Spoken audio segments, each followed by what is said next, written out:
तारीख 16 दिसंबर 1773। वक्त शाम के करीब करीब 6:30 बजे। अमेरिका के बोस्टन हार्बर के सागरी तट पर एक घटना को अंजाम दिया गया।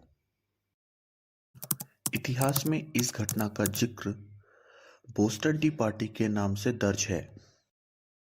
दोस्तों, इस वीडियो में हम इसी बोस्टन टी पार्टी के बारे में जानेंगे। अमेरिका महाद्वीप के खोज के बाद यूरोप के कई देशों ने यहाँ अपनी बस्तियां बसाना शुरू कर दिया था। समय के साथ साथ इन बस्तियों को एक संयुक्त दर्जा प्राप्त हुआ। इन 13 बस्तियों के तकदीर का फैसला दूर समंदर पार इंग्लैंड की संसद में हुआ करता।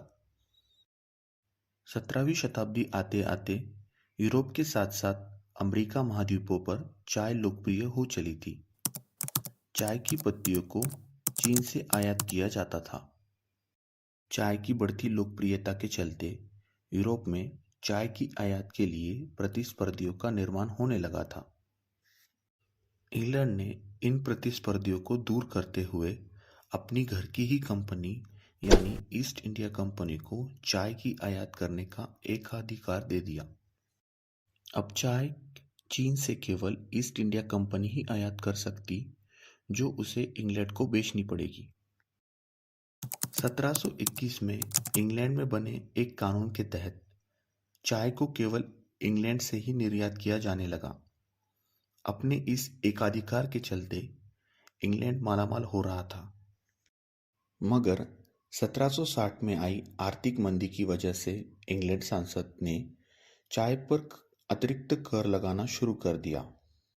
इस कानून का बनना अमरीकी उपनिवेशकारियों को जरा भी पसंद नहीं आया। उनके मुताबिक इंग्लैंड की संसद बिना अमरीकी प्रतिनिधियों के इस निर्णय को कैसे लागू कर सकती थी। पहले ही वे ईस्ट इंडिया कंपनी को मिले चाय के आयात वाले एकाधिकार से नाखुश थे और ऊपर से चाय की खरीदी पर लगे अतिरिक्त कर से उन्हें गुलामी की बू आने लगी थी। उनके कई प्रदर्शनों के बावजूद भी इंग्लैंड ने चाय पर लगे अतिरिक्त कर को वापस नहीं लिया। रोजाना चाय से भरे हुए जहाज अमेरिकी बंदरगाहों पर आते रहे। परिणामवश प्रदर्शनकारियों को अपने विरोध को प्रकट करने का नया रास्ता अपनाना पड़ा। 16 दिसंबर 1773 की शाम इंग्लैंड का 342 चाय की पेटियों से भरा जहाज बोस्टन के बंदरगाह पर आया था।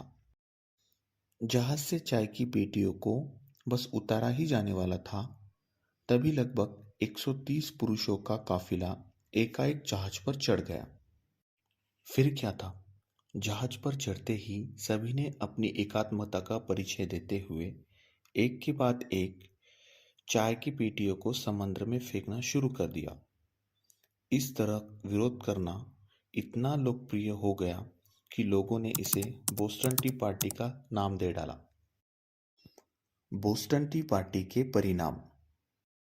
बोस्टन बंदरगाह पर हुए इस घटना से इंग्लैंड की संसद में हाहाकार मच गया, जिसके तहत उन्होंने एक और नया कानून पास किया जिसे मैसाचुसेट्स एक्ट कहा जाता है।